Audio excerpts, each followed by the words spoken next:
Exponential function, a function of the form of F of x. Basically ये form हम लोग समझते हैं, ठीक है। एक फॉर्म ये भी है कि अगर e raised power x into l n of a, ठीक है, तो पर भी ये एक्सपोनेंशियल फंक्शन कहलाएगा,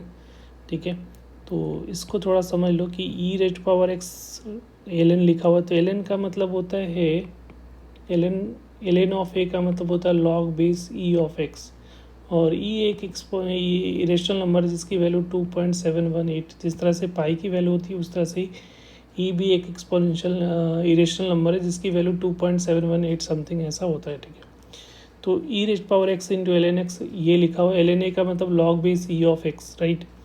तो यहाँ पे ये एक्स जो है ये मल्टीप्लाई पे पावर पे चला जाएगा, तो बेसिकली लिखा हुआ है log base e of A rest power x. तो जब बेस और ये दोनों इक्वल होता है जैसे इसके पावर में, तो ये जो होगा ये ए रेस्ट पावर एक्स के इक्विवेलेंट होगा, इसलिए इस फॉर्म को इस फॉर्मेट में भी लिख सकते हो, ठीक है। कहीं पे दिखा बट जनरली यही दिखता है आपको। अब यहाँ पे ए जो है वो कोई भी पॉजिटिव रियल नंबर हो सकता है, ए की वैल्यू 1 नहीं होनी चाहिए, और एक्स यहाँ पे कोई भी रियल नंबर हो सकता है, ठीक है। ए पॉजिटिव नंबर होना चाहिए, ए नॉट इक्वल टू 1 होना चाहिए, और एक्स की वैल्यू जो होगा, जो कह सकते हो डोमेन जो होगा वो ऑल रियल नंबर होगा, ठीक है। अगर इसका ग्राफ देखोगे, ठीक है, तो इसका दो पार्ट होता है कि एक का वैल्यू जो है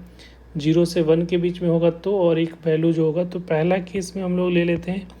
कि अगर ए की वैल्यू केस 1 में अगर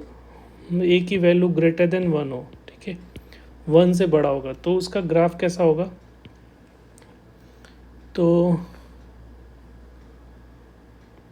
इसका ग्राफ जो होगा, देखो इसका ग्राफ कुछ इस टाइप से होता है, ये कभी भी एक्स एक्सिस को टच नहीं करेगा, यह स्ट्रिक्टली इंक्रीजिंग होता है, ठीक है। तो ये जो है एक इसका ग्राफ है y equal to a rate power x का, या same as y equal to e rate power x भी बोल सकते हो। तो यहाँ पे ए कोई जनरल नंबर है जो पॉजिटिव नंबर है, यहाँ पे ई जो है एक पार्टिकुलर नंबर जो है जिसकी वैल्यू 2.718 मैंने बताया, और यहाँ पे ए की वैल्यू कोई भी पॉजिटिव, तो ये भी पॉजिटिव नंबर है, और ये 0,1 से पास करेगा, ठीक है, इंक्रीजिंग होगा, कभी भी ये जो है वो एक सक्सेस को टच नहीं करेगा, ठीक है। तो इसका अगर बात कर लेते हैं डोमेन का, तो डोमेन ऑफ दिस फंक्शन क्या हो जाएगा, एक्स की इनपुट में तो एक्स की सारे वैल्यू पहले डिफाइन है, ठीक है, ये एक्स की वैल्यू कहा कोई भी वैल्यू डालोगे तो डिफाइन होगा। तो डोमेन जो होगा और रियल नंबर है, इसका रेंज ऑफ एक्स देखोगे तो इसकी वैल्यू जो होगी वो देखो 0 नहीं होगा, क्योंकि यहाँ पे वाई रेंज किस में देखते हैं, वाई एक्सिस पे, तो वाई एक्सिस में एक्स एक्सिस के नीचे नहीं आ रहा है, तो वो 0 से लेकर इनफाइनाइट होगा, और 0 पे कभी टच नहीं भी नहीं करेगा, तो ये 0 पे ओपन और इनफाइनाइट पे ओपन, तो रेंज ऑफ दिस फंक्शन इसका ये होगा। अब सेकेंड केस में जब होगा, केस 2 की बात कर लेते हैं, तो केस 2 में जब ए की वैल्यू 0 से 1 के बीच में होगी, ठीक है, तो उस केस में जो हमारा जो फंक्शन होगा एक्सपोनेंशियल का फंक्शन का ग्राफ जो होता है वो स्ट्रिक्टली डिक्रीजिंग होता है, ठीक है, ऐसा होगा, और ये भी 0,1 से पास करेगा। ये ग्राफ किसका है, y equal to a rate power x, जिसमें ए की वैल्यू 0 से 1 के बीच में लाई कर रहा है, या इसी को y equal to e rate power x को तो नहीं बोल सकते क्योंकि वो वैल्यू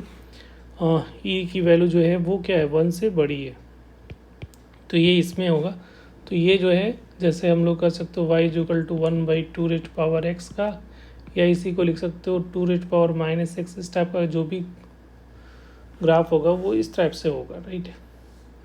तो इसका भी डोमेन जो होगा वो और रियल नंबर होगा, और रेंज जो होगा इसका भी जो होगा वो 0 से लेकर इन्फिनिट तक होगा, ठीक है। तो ये 0 से लेकर क्या हो जाएगा,